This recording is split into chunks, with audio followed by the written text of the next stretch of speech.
going on, guys? My name's Sebastian. Well, I didn't like that intro either. Let's think, like, what's something catchy, but like... If you're trying to avoid a statistic and not get divorced, stay tuned. What's going on, guys? My name's Sebastian. I'm Cheyenne. And this is Resell Junkie.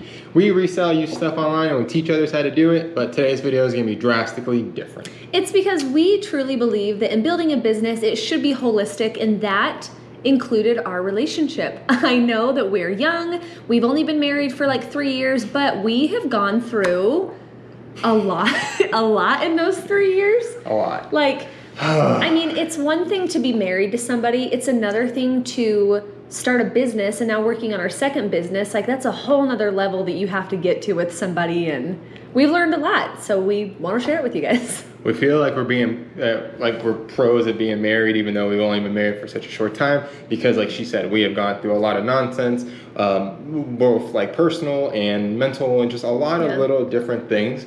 And we got married after 5 months of just dating. We met on Tinder and Bumble. Like, we did that. I chased her around. So like, if you guys think that meeting someone on Tinder is just to sleep with them or something like that, like, guys, that's nonsense. No. This is my wife. I have a child with her. I absolutely love her, and I met her on a dating app. So whatever preconceived notion you have of that, get it out of your head. You're gonna have to get over it anyway, because it's Corona times, baby. You're gonna have to figure it out. So good luck. Good luck dating in person, you idiot. Guys. So when we first got married, I will say, for me, and I think that I can speak to you too, I was not at a good place. Like, I had just got out of a very abusive marriage. And actually, before we get into anything, if you're in an abusive relationship or your spouse does not want to work on these things with you, this does not apply. You can only improve your marriage if both people are on board. And luckily for us, we were. So that made all the difference. So with that said, I just left like an abusive marriage. I was in a very strict sect of religion that was very culty. So I was like coming out of that, just like not the most healthy person. But when I met him, like you know that stupid thing that people say when they're like, oh, when you know, you know. I'm like, that's dumb. Like, that's freaking not true. But when I met him, like, it was easy, and we could just talk and communicate, and our energies flowed. And I'm like, I'm not in a good place, but this idea that you have to be a whole person in order to date somebody is stupid. It is. As long as you're not projecting your insecurities and what you're going through onto the other person, and you're dealing with your own shit, you'll be fine. So like, don't think you need to be perfect to meet somebody either. But yeah, like, we weren't in a good place whatsoever. You were angry as all get out. I was angry. I didn't leave a cult or any crazy religious nonsense, but what I did, I left New York City. So I grew up on a tiny island in Florida. My number one dream as a kid was to always move to New York and be a professional photographer and then a professional chef. And I got to do that. Around 22 or 23, I actually pursued my dreams. I left that small island and I moved to New York City. And I had a really great experience. I had almost like a magical experience. I did internships. I had all of these things lining up. I had a great job. I had a great network of friends that if I would have stayed there, I would have been in the fashion industry pursuing my passions. I really, truly would have. I was driven enough, and I had enough talent at the time, and I knew enough people to get there eventually. I started talking to this girl long distance that I went to high school with, and I had a crush on her, but back in high school I was a loser and she was still hot and I could never get with her, right? So I moved to Utah for this girl who was a police officer, and now I went from like this free, artistic, crazy lifestyle to moving to Utah, which if you've never been to Utah, please don't ever go. It's an awful place. Don't ever move there, especially if you're a wild and free Geographically, person. It's beautiful, but just like he said, it's incredibly oppressive. It's incredibly oppressive, and if you don't believe that and you live in Utah, then most likely you're part of the oppression and you're part of the problem. So there we go. But I moved to Utah from New York City, and I went to this mundane corporate bullshit life that I hated. I immediately got like this corporate sales job because I thought I had to, because she had 2 kids and she had this great career as a police officer, and I thought I had to almost keep up. So I cut all my artistic abilities. I cut all my dreams of this kind of cool lifestyle that I dreamed of, and I settled. That's all I settled, and I settled because of her looks and because of the thought that I had in my head back in high school, right? You were still the fat kid. Yeah, I was the fat kid. She was the hot crush, and I had her now. It was like a trophy, you know? I reeled her in, and boom. But I was miserable. I was absolutely miserable. I had left this dream place to come to the hellhole on earth, and I was with a person that made me miserable. And I made her miserable, which is not fair either. And in the midst of all of that, 5 months after dating, with all these things going on internally, we got married in the courthouse. Why not? On a Tuesday, because we don't care about big weddings, we don't care about big marriages, and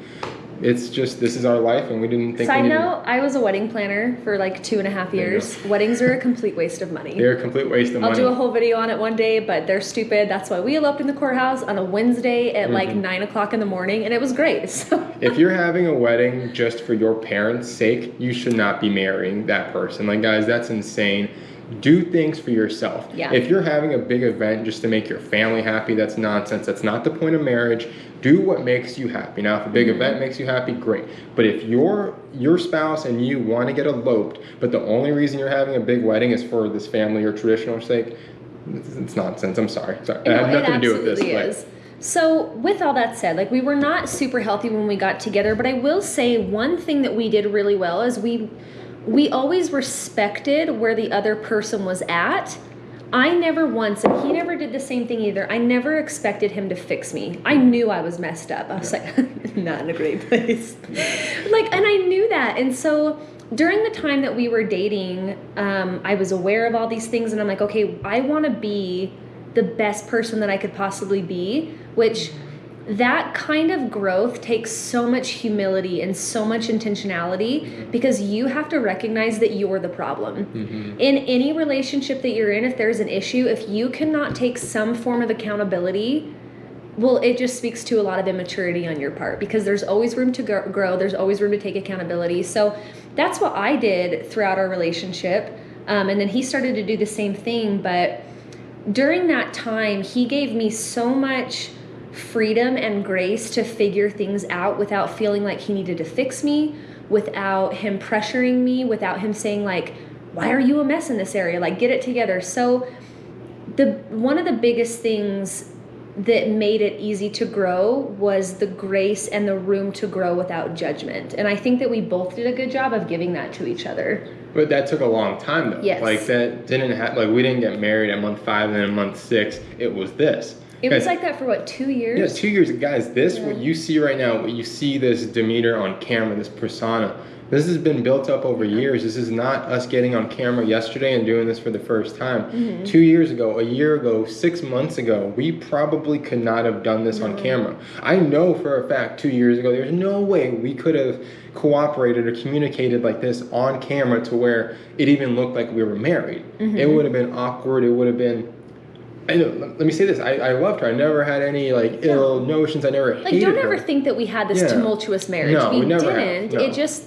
It lacked growth and it lacked purpose. That's what it was. Yeah. It's like we weren't really centered as a couple. We were trying to figure out our own bullshit, which is really important. Like, you should figure out your own problems, because everyone has issues. Like, no matter how happy and how pretty you are, we all have issues to work through. And especially coming from someone like, I had a crazy childhood. All my friends were drug addicts. I should have been a statistic. There's no way I should even be alive right now. Yeah. Whereas she had a complete opposite experience in life, where her life was very safe, full of religion, and full of these things. So I'm not saying that opposites attract. That's not always true. But in this case, it really did work. And we've used our opposites as such strengths, because I can tell her, like, hey, that person's a scumbag and they're ripping you off. And then she could tell me, be like, hey, like, you're kind of a dick to that person. Like, maybe tone it down a little bit, maybe just say it in a different way. I don't have that naturally in me, but she has that in her, and she doesn't have that kind of like candid demeanor just to like flip someone the middle finger and tell them to go away. Yeah, like, he's helped me to be so much more assertive, and I think that I've helped him to be more, I would say, more aware, because you've always been 100%. nice, but more aware. So more aware. We worked on ourselves individually. Well, I mean, we still, do you ever stop?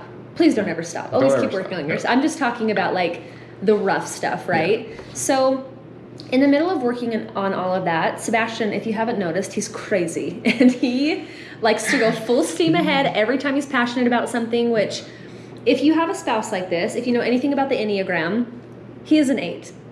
That tells you a lot. He's an 8. So he's crazy, right? And I think, too, when you have a spouse that is driven and wants to do all these crazy things, the best thing that you can do is to let them. Never be an anchor for your partner. Never be a source of judgment. Like when your partnership, like you should always have a safe space and a way to communicate about things if that safe space has been compromised in any way. So. And that safe space could be mental or it could be physical. Yes. It could be something, guys, like couples argue about so many little minor minutia bullshit things just because they don't have conversations about it. Take, for example, like family coming in town to visit. What if your wife in her head thinks that, oh yeah, my whole family is going to stay at the house, right? For a whole week straight, they're going to take over our entire house. But what if in my head, I'm like, no, they're going to get a hotel. Like they're going to be out of our hair. This is our home. What if my reality was that she didn't talk to me about that? And like, hey, my whole family's coming here, yay. And in my head, I'm like, oh, fuck. Like, I have to deal with these people for a week now in my house. And not only that, it's disrespectful as hell. Exactly. But at the end of the day, it's because that argument would have happened because we didn't talk about it. But the fact that we're open in our relationship, be like, hey, we don't want either of our parents or either of our family members staying in our house because our house is literally a physical safe space for us. Yes. And that's the same thing with mental. I know I can tell her anything and she's not going to go behind my back and talk shit. Like I know she would never talk crap on me. Like we talk shit to each other and we make fun of each other and we do all these things. We razz each other. But at the end of the day, I know she has my back and she knows I have her back in both physical and mental ways. And that's really important, you know. And that is what made this next part of our story a little bit easier when he wanted to quit his job. So at this point, we started like doing some minor thrifting, but it didn't take long for us to realize, wow, this is like really something. We're making good money doing this. Him quitting his job was premature, but still, like, he was completely miserable in his job. And once again, like, I'm not going to be the anchor. So it's like, you can quit your job, but you need to figure it out. And he did. And me giving him that safe space to grow and to figure it out. Guys, I can't even tell you how much I've watched him just completely blow up in the best way possible because he had his creative freedom back and he had the safe space to express himself. So creating that kind of like dynamic in your relationship is so important. And if you don't have that, it comes with the conversation, multiple conversations. Multiple. Yes, but all of these things, it really comes down to you and your spouse and you talking about them and being specific. If you have a hard time communicating with your spouse, actually, I didn't tell you this, but I'm going to tell them. There is a company called School of Life, and they created this little like index card box with a bunch of questions that you and your spouse can talk about that are like intimate, personal, funny, business related, and to help you get that conversation going. If you do feel like you're in a rut, we'll leave that in the link down below. But that's besides the point. So there are plenty of resources if you do feel stuck. So. No, sorry. You guys, again, when it comes to conversing, this takes time. This isn't like you have one conversation like, hey, we're going to have a great marriage tomorrow. Yeah! No, it doesn't work like that. You need to keep having these conversations. And it goes back to that thing where you always hear people in relationships being like, oh, my wife changed, or my husband did this. Like at first they were great and then this and this happened. Guys, that comes from a lot of things. That can come from a video game addiction. That can come from people just growing apart, people physically not taking care of themselves. So like a woman gaining tons of weight.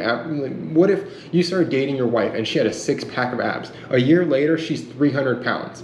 That's like, it's like getting ripped off on a liquidation lot almost. It's like, I'm not saying beauty is only physical, but guys and girls, they need to hear this. Like maintaining your physical appearance for your partner shows respect. It does. It does. And it shows respect for yourself too. Yeah. Forget your partner. Respect your body first, because that's the only way other people are going to respect you, and that comes down to health. You know, we're not telling you to not like that. We're the epitome of health. We still have our issues as well, but for the most part, we do focus on that, because if we can't be healthy in our own bodies, then how are we going to have a healthy marriage? You know, and it comes down to a lot like of that. And have you noticed, like, with everything that we're talking about, it's kind of like something that we went through together, just in our own different way. It's because we have learned that, like, things are going to change. It's inevitable. It's inevitable, right? But something that you can absolutely control is the way that you respond to it. The way that you respond to it personally or, like, in your partnership. It's huge. So when people say, oh, well, my spouse changed, blah, blah, blah. Like, okay, it happens.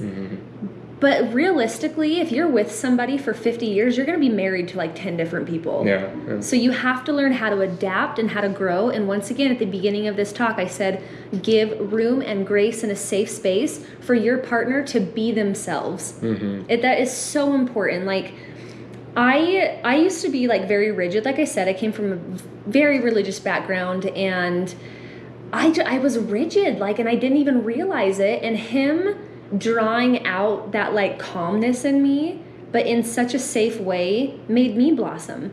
And it was incredible. So I can't speak enough to safety. Adapting.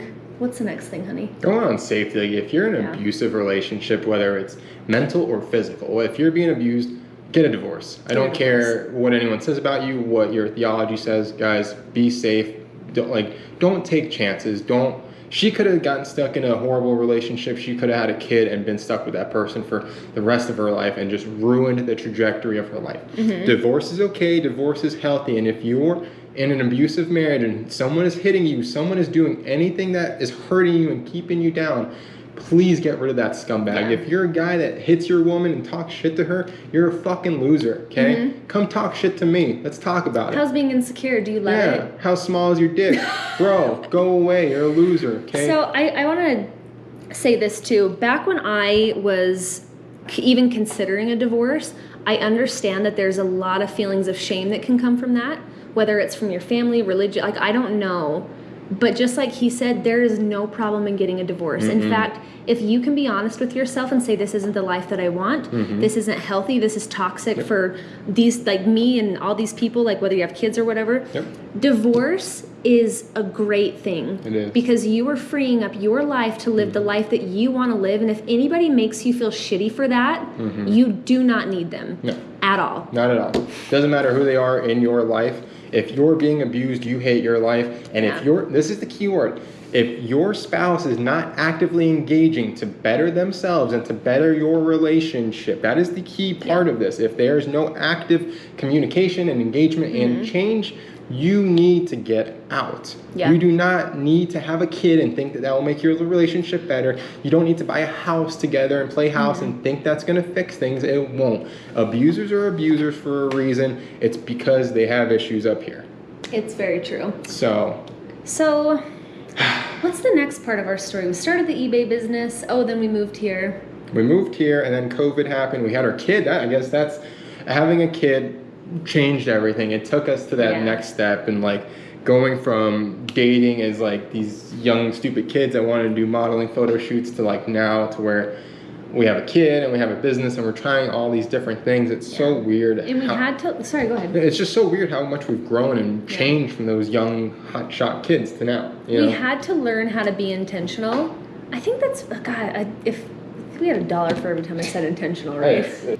So then January came and we had Oliver, and at this point we had already gone through a lot together. So like starting the eBay business, we like rented out a warehouse and moved in and moved out a day later. Like we have done some things that like would make people just rip each other's heads off, right? A dog fell off a 3-story building. That was crazy. We remodeled part of our house. Like we bought a house, we sold a house. We've gone through so many things that should have caused us turmoil. And on top of being incredibly poor. Like there was a time that we were so poor. Oh, and I was pregnant. I forgot about that part. So I think like, and even through all of these hard things that we went through, I think, I'm kind of processing this as I talk, but I think the reason that we still maintained our friendship is because we realized being poor, Sebastian was not being poor. He was Sebastian. So I'm not going to project whatever issues we're going through onto him, because why is that helpful? Like, we're a team. We need to figure this out together, and making him an enemy in the midst of like all this other chaos is going to make both of our lives hell. And it's not productive. So like being able to put your emotions aside and objectively look at whatever's going on in your relationship and talk about it from an objective perspective is going to yield so much better results than being like, hey, you're stupid. Why are we poor? Right. Like, it's not helpful. So not only communicating, but there is a way to communicate. There's a proper way to do it. There is definitely a proper way to do it, and I have definitely learned that as a man. Women or men are very different, and even going to that, every personality type is different. Everyone wants to be spoken to differently. Whether you believe in that or not, that's up to you, but it is a true thing. Everyone responds different to certain words and certain tones and aggressions and whatnot. When it comes down to communication, it also has to be, when this first started, with all this eBay started, I used to try to tell her everything about eBay. I'm like, hey, like, this is cool, like, look at this, look at that, like, look at this item. She didn't really care. Like, I know we teach people how to sell stuff on eBay and stuff. She didn't give a crap back then. I mean, honestly, like, she's not a thrifter, she's not all that. But now we can talk about something else on our business, right? Whereas before, I used to just want to, like, dream about talking about business with her, but I couldn't. It was forced. She didn't really care, and it wasn't engaging. But now that we're building something together, we're building this life together, we're building this brand and this company and everything together. That is the key word. It's together. We're doing it. We get to talk about it. And guess what? She is actively coming to me and engaging and curious and learning and, like, doing all of these things. Whereas 2 years ago, I'm like, why aren't you learning? Like, why aren't you doing this? Like, why don't you understand? Why aren't you helping us grow? And what he didn't know at the time too is, like I said, I pretty much just left a cold and an abusive marriage. Like, I was not mentally at the place to engage with eBay. I mean, I'm not saying that's an excuse. Like, going back, if I could change that, I 100% would. But that's where I was at the time. So something else that we had to learn too is he had built a successful eBay business that I really didn't have a part of. So when we started Resell Junkie, I'm like, I don't want that to be the case anymore, because, guys, if you're going to be married to somebody, be a partner. Like, when we were first married, about what he just said about me not being involved, I was not being a partner, and that created such a void in our relationship, because here he is building something he's passionate about, it's going really well, and I'm not engaged. Like, whatever is important to your spouse needs to be important to you. It doesn't matter if you understand it or not, but that support of just being engaged and acting like you care, I cannot tell you how much better we communicate now that I'm like, okay, this is what we're doing, I'm on board, let's do it. And we collaborate, we have fun, and don't get me wrong, there have been times where, like, we have argued, because working together, like, it's gonna happen, but we argue less and less because we have learned how to communicate. But it definitely started with me, like, engaging with him more, because I'm going off on a tangent at this point, but, like, not engaging with your spouse sucks. If something's important to them, it needs to be important to you. That's what being a friend is all about. True. And at the end of the day, like, yeah, you're married, yeah, maybe you're a father or mother, but, like, you still have to be a friend to each other. Like, I don't care if you have a kid, I don't care if you have 3 kids. You married your spouse for a reason. Like, you married and you chose them. You can't just forget about them because life gets in the way. We're all busy. Like, we're trying to build an empire. We have a kid. We have no family around us. We have no babysitters. We have no support system, guys. If we can do this on a day-to-day basis and worry about our marriage and worry about our health and worry about our son and worry about growing 2 businesses and worry about talking to people every single day, there's no excuse. It is so doable. It's so doable if you want it, but a lot of people don't want it. And when this relationship first started, guys, it was just like every other relationship. You know, it was rocky, had its ups and downs, and we couldn't even go on dates at first because I would get so frustrated and she would get frustrated because she wanted to go walk around department stores and kill time in fast fashion stores. And I'm like, hey, like, I don't want to do that. And we'd go do it. She would drag me out, and I would get grumpy and miserable because we're out in public on a Friday night and it's busy, and I'm an introvert. But so is she. But then we kept doing these dates, and they kept being miserable, and we kept arguing, and we kept wondering, like, is there something wrong with us? Like, why can't we get along? Like, we are trying to do these fun things in this fun place and go to these restaurants and go to these things that are supposed to, like, make us happy, but we literally never enjoyed one of those experiences. Now, objectively, let's look at the situation, because this is what I'm talking about.